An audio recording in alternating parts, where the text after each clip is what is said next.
The next matter for the Commission's consideration is item number 3, Hicks v. Freeman. The complainant asserts that the respondent did not provide complete and accurate information in a campaign finance report. A response was submitted. The respondent states that he has never received a billing from the company that arranged for the media at issue in the complaint. He states that he did not necessarily authorize all the media that was included in the original complaint, and so therefore he was disputing the billings. And so that's why the report was not listed. I believe we have Mr. Hicks here, who is the complainant on his own behalf. He'll need to be sworn. And we have Mr. Bry here on behalf of the respondent, Mr. Freeman. Mr. Hicks, if you would please raise your hand. Easy for me to say. Do you swear to tell the truth, the whole truth, and nothing but the truth? So help you God. I do. Thank you. Okay, Mr. Hicks, go ahead. Hey, I pity you for this meeting today and all the technical issues and how long these things must go, but it gave me time to write a little statement. What I'll do is just read the statement. I can actually submit it, and hopefully I'll read it quick enough, and it'll help to keep me a little more focused. So this case is ultimately about whether the OEC will be taken seriously or disrespected. Mr. Freeman's financial reporting is obviously a completely false representation of his campaign finances. He has made no effort to clean it up, and frankly, he is obstructing the business of the commission in his recent affidavit. He is an egregious example of how Team Householder's 2020 campaigns were run and reported, but he uniquely lost in his campaign. In Claremont County, press reports state that over $1.5 million in dark money was spent between Alan Freeman and Gene Schmidt. Schmidt reported, in addition, that her campaign spent $300,000. Mr. Freeman, he reported $14,171.42. How can that possibly be? He had full-time paid staffers, massive bulk mailing, and saturation coverage on local TV media. I have provided a rock-solid affidavit with information that has been available to Freeman for over 4 months. Yesterday, I dug deeper after seeing Mr. Freeman's affidavit that made one thing clear: the cover-up will be worse than the crime if closely examined. I provided a comprehensive supplement to you yesterday that I hope you all had a chance to examine. But wait, there is more. In his affidavit, Mr. Freeman references Don Bray as his personal attorney. Mr. Bray initially represented Jeff Longstreth when he was recently indicted and then pled guilty to racketeering. Per the press, Bray also worked to stop petitions to repeal House Bill 6 in conjunction with Householder and team, and worked with Longstreth on a plan to alter term limits. The conflict of interest is massive, but the duplicity in the affidavit. Why did Mr. Bray choose to call Mr. Richter versus simply calling his buddy Jeff Longstreth? Freeman also mentions in his affidavit Susan Jones, a CPA with Winterset CPAs. She was the treasurer for about a dozen Team Householder candidates. She knows Mr. Longstreth and may have provided accounting services to JPL and Associates. Beyond unreported media spending and unreported bulk mail spending, Freeman also did not report or even address in his affidavit paid staffers being put up in local hotels to support his campaign. One of them noted in my affidavit was Luke Householder. Another was R.J. Mancini, who served as Freeman's campaign manager and who was often pictured with Freeman on Facebook. Where was his expense reported? And who is R.J. Mancini? The staffer for Representative Shane Wilkin, the co-sponsor of House Bill 6. The incest seems to be everywhere. Mr. Freeman's financial disclosure may be the most dishonest ever, and his affidavit that shows that he has no intent of cleaning it up anytime soon. The rope-a-dope will go on, and his apologists are all intertwined with Householder, House Bill 6, and Jeff Longstreth. I am sure you are all aware that many perceive this commission as underfunded and overburdened. How can it work when candidates and their lawyers do not hold dear their obligation to transparent and complete financial disclosure? Mr. Freeman's lack of any real effort to address his financial disclosure tells you what he thinks about this commission in this matter. Freeman is a product of the same political system as David Ubel. You fined Ubel $100 in October for actions that have now led to Ubel being charged with 7 felonies. You should have paused that before that paltry fine. So now you face Claremont County's own Alan Freeman, cut from the same cloth as Ubel. I think Mr. Freeman's disclosure and his response to me raising issues is a web of lies, deceit, and a rope-a-dope. I don't think you could possibly untangle it today or without significant investigation help. This all clearly interconnects with Team Householder. I think you need to pause and get real investigations done to unwind this and other cases. Perhaps request the Claremont County Sheriff's Office to investigate. His office did an excellent job on David Ubel. I would gladly file an offense report to trigger that if it would help. Bottom line, I don't think you can or should take any action until there is a full investigation of Freeman's finances, actions, stories, and associations. He has pulled other actors into the story now, and the truth still needs to be fully exposed. That's my statement. Thank you, guys. Mr. Hicks, have you asked the Sheriff's Office or anybody to do an investigation? I did. I would be glad to, but I have not. Somebody would have could make a referral to him, or I think somebody would have to file an offense report. I don't know the exact process. So you understand that our role is not investigative here, correct? I understand that you have a duty relating to the fines and so forth that you issue, but also for referrals when criminal activity is taking place or has taken place. So I think this matter, honestly, I think this is the tip of the iceberg, and Alan Freeman's a unique case because he lost in the primary involving Team Householder and the financing of these campaigns. And I don't envy your guys' positions for the things that have been referred to you. This is one. You know, there's a lot more stuff that's been referred to you. I don't see how you can possibly unwind this stuff unless this becomes all of your full-time jobs to unwind these things.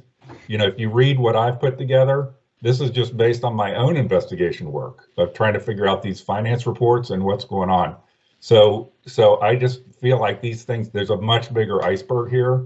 And you guys as a commission, obviously you have certain duties and responsibilities, but one of your capabilities is referral when there could be criminal activities. But also I think for you to be able to really understand what happened with all these candidates, but particularly Alan Freeman in this case. And you have not filed any type of civil complaint or gone to the Sheriff's Office to file any type of... No, sir.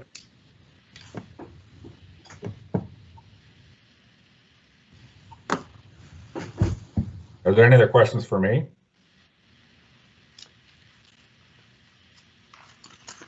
By the way, I think Mr. Bray should address why he can be representing Alan Freeman when he's also representing Jeff Longstreth. There appears to be no more questions. So, Mr. Bry, you have the opportunity to address the commission on your issues. Thank you, Mr. Chairman, members of the commission. We've all heard the statement that when the law is on your side, you pound the law. When the facts are on your side, you pound the facts. And when neither the law nor the facts are on your side, you pound the table. And I think what Mr. Hicks has been doing has been a lot of pounding of the table. First of all, I don't represent Jeff Longstreth. I don't represent JPL. And let's assume that I have an ethical conflict, which I don't have. It doesn't have anything to represent Mr. Longstreth. Tell the truth. I didn't interrupt when you spoke. I would appreciate if you don't interrupt when I speak. And I didn't lie. Mr. Hicks, Mr. Chairman, please not speak until it's your turn. Mr. Hicks is more than able and willing to call me and everybody else a liar. But the fact of the matter is I do not represent Mr. Longstreth. I do not represent JPL.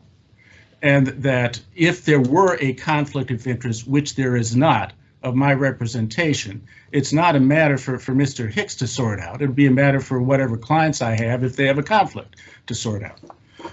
But more to the point, the allegations are not, gee, there could be all kinds of things that are happening.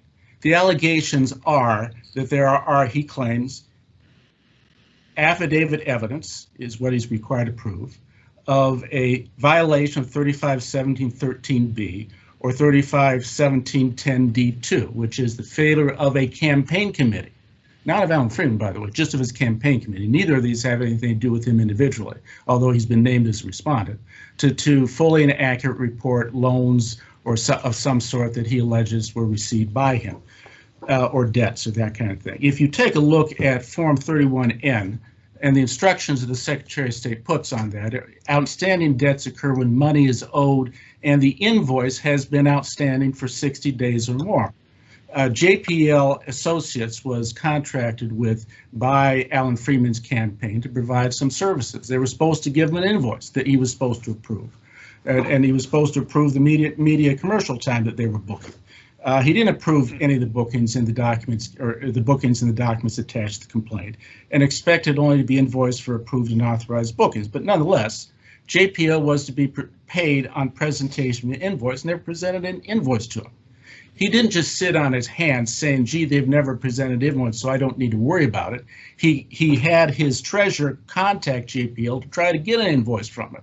He personally contacted them, left a phone message saying, please tell me what, if anything, I owe you so that I can properly report on my campaign finance report.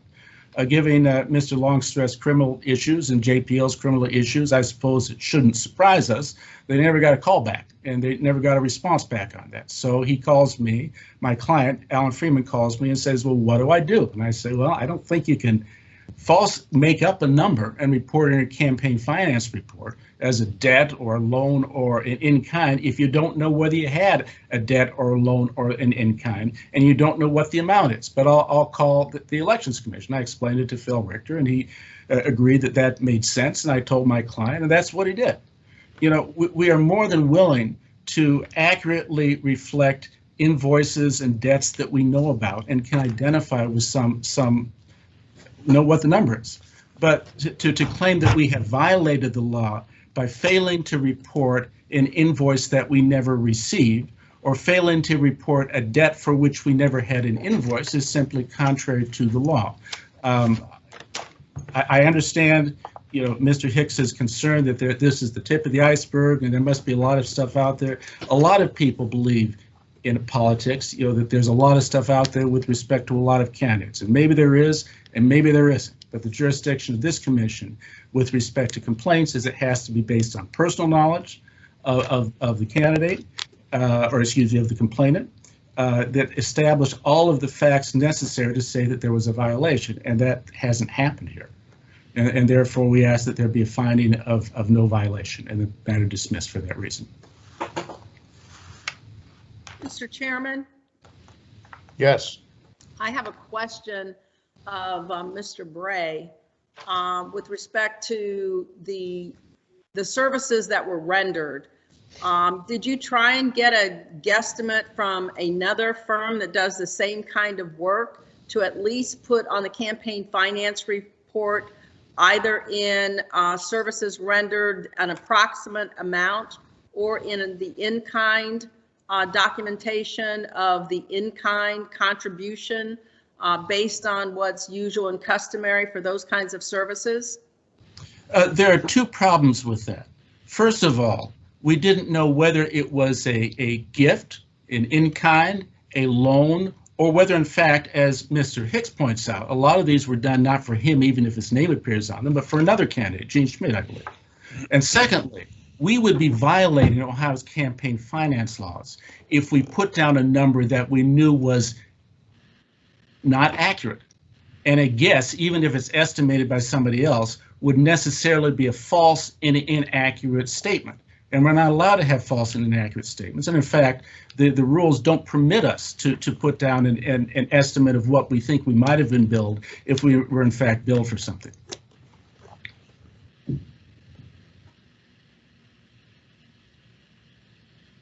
In some of the documentation that was provided to the commissioners, Mr. Hicks is alleging that documents show that the reported expense for the campaign was about $14,000 and change.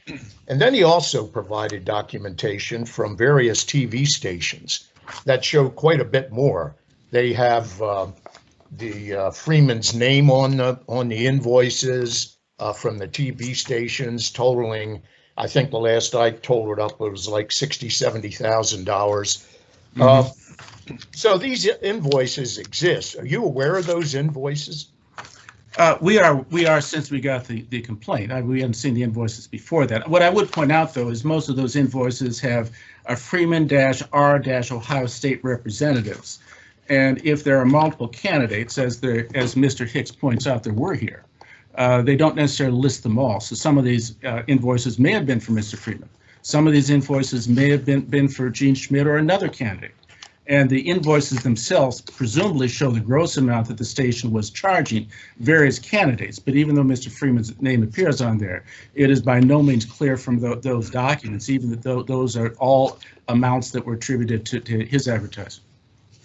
Reading Mr. Freeman's affidavit that he presented on December the 11th, 6 days ago, he's saying as of that date, he still hasn't received an invoice from JPL. Is there any reason for that? Are they still in business?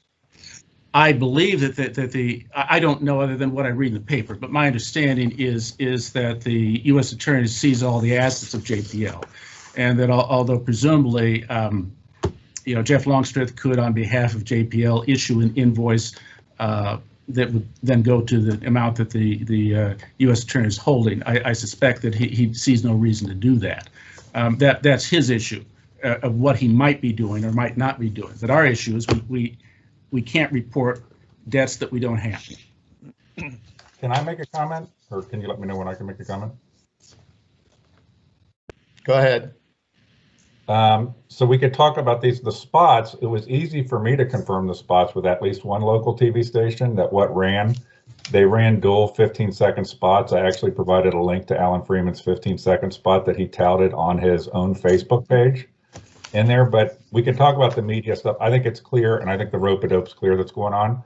However, Mr. Freeman have not addressed at all my personal direct knowledge of campaign staffers for Mr. Freeman staying at local hotels and being paid to spend full time working for Mr. Freeman, that I put pictures and video links within my affidavit. So why was that never reported? Where is any reporting for bulk mailing for Mr. Freeman? So none of that was reported as well. Just compare, Gene Schmidt, who was also part of Teen Householder, reported a little less than $300,000 of expenses on her campaign.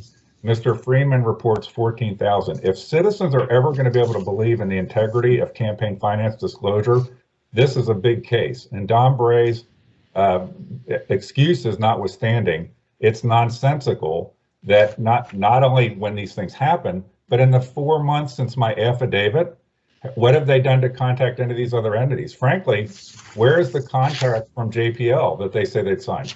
Also, people like Gene Schmidt and other candidates, they never got invoices from JPL. They got invoices from a company called Constant Content, which is another Jeff Longstreth's company. And by the way, Mr. Bray, tell the truth that you did represent Jeff Longstreth and you have a long history with him. What's worrying to me is that this becomes an incestual thing where you've got people protecting each other. And at some point, this commission and others is going to have to try to get to the bottom of this if there's going to be any integrity restored in campaign finance reporting and disclosure in Ohio. But by the way, I'll leave it with this too. What about the campaign staffers? What about the bulk mailing? Maybe Mr. Bray can address why those don't show up anywhere either.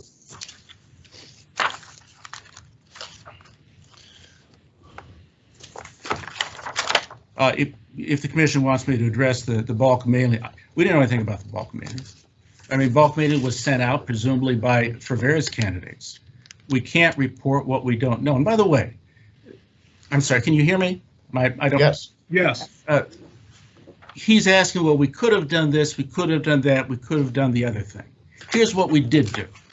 We talked to Phil Richter, and I realized he doesn't speak for the commissioner, and said, what do we do when we don't have an invoice? Do we report something? Now, Grant, I did not ask him, should we check out and see if there's some other way we can make a guesstimate of it? And the reason I didn't do that is because you're not allowed to make guesstimates legally on your campaign finance reports. I have no doubt that if there had been a proper notification, as the vendor was required to notify candidates of debts or in-kinds or that sort of thing, that my client would have reported it. But we didn't get that notification. And, for whatever reason, the ability or perhaps the incentive for Mr. Longstreth or his company, JPL, to provide additional information just doesn't exist right now because he has other issues presumably on his mind. Did you inform Mr. Richter that you were talking about hundreds of thousands of dollars or on invoices, or did you minimize the scope of what you were talking about when you said you talked to him? I don't know what the amount is. You say you are speculating what the amount is, but you don't have any personal knowledge what the amount is either. I do. I can confirm the invoices that are in the FCC database.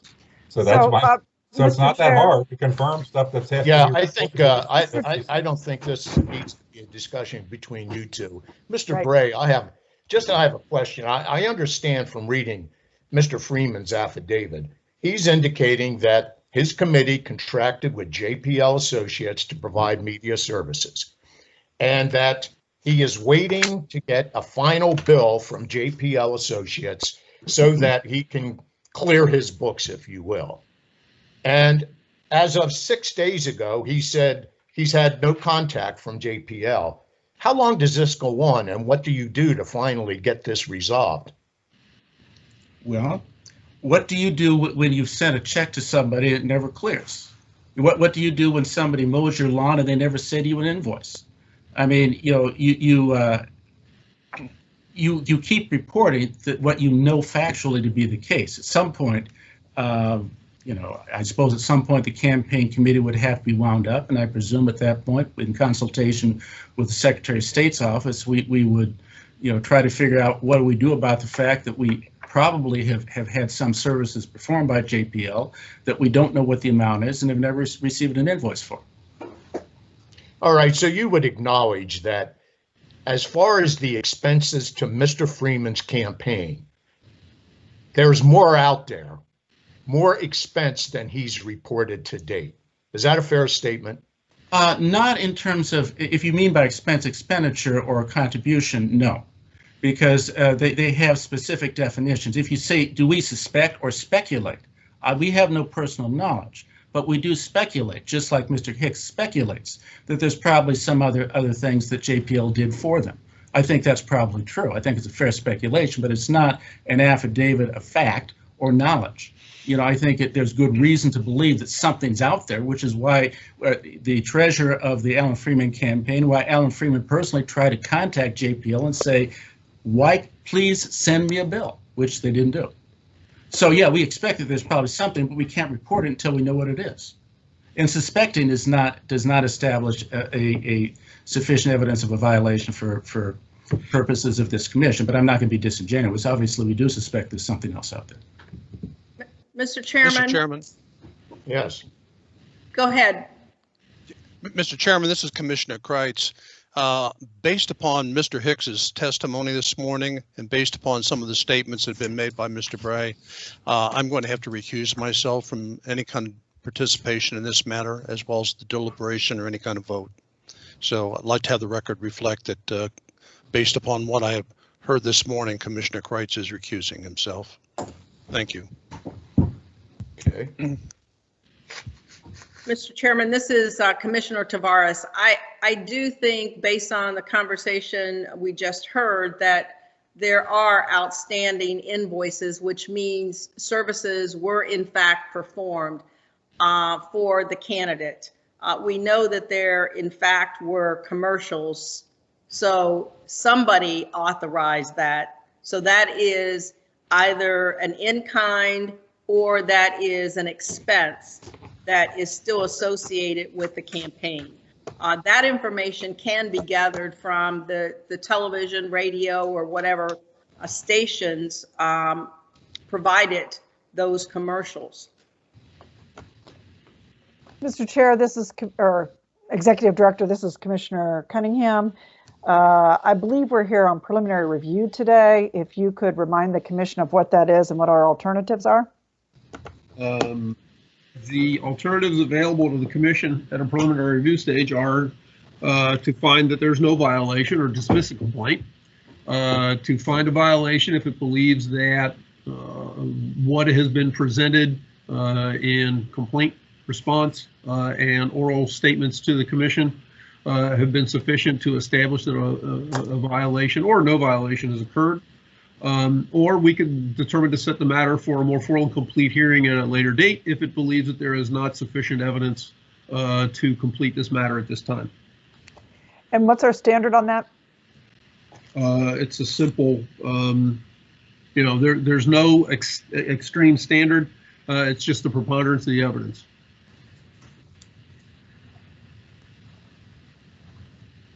I'm going to move that we set the matter for full hearing. I would second that.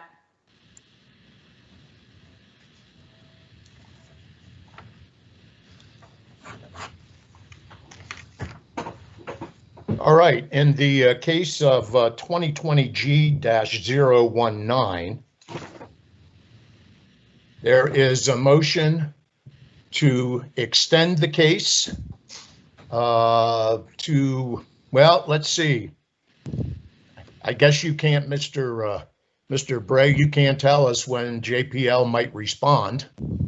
I don't represent JPL. We never received an invoice, whatever invoices other people may have paid. Well, I guess, Phil, I'm trying to figure when do we extend it to for a full hearing? I think at this stage, we just set it for a hearing. Right. I think I just said it, I set a hearing date, and then each party is responsible for bringing the evidence that they have to establish their case. I mean, it won't be, I wouldn't anticipate setting it in January, so we're beyond that. All right, in the case of 2020G-019, there's been a motion and a second to extend the case for a future hearing. All those in favor of that motion, say aye or raise your hand. I think on this one, we maybe should do a roll call vote. Okay. Don't disagree. Okay, Mr. Norman, Yes. Ms. Kaufman, Yes. Mr. Beatty, Yes, Beatty. Ms. Tavares, Yes. Ms. Cunningham, Yes. Mr. Bromer, Chair Bromer, Yes. and Mr. Kreitz was recused himself, so that Abstain. motion passes 6-0.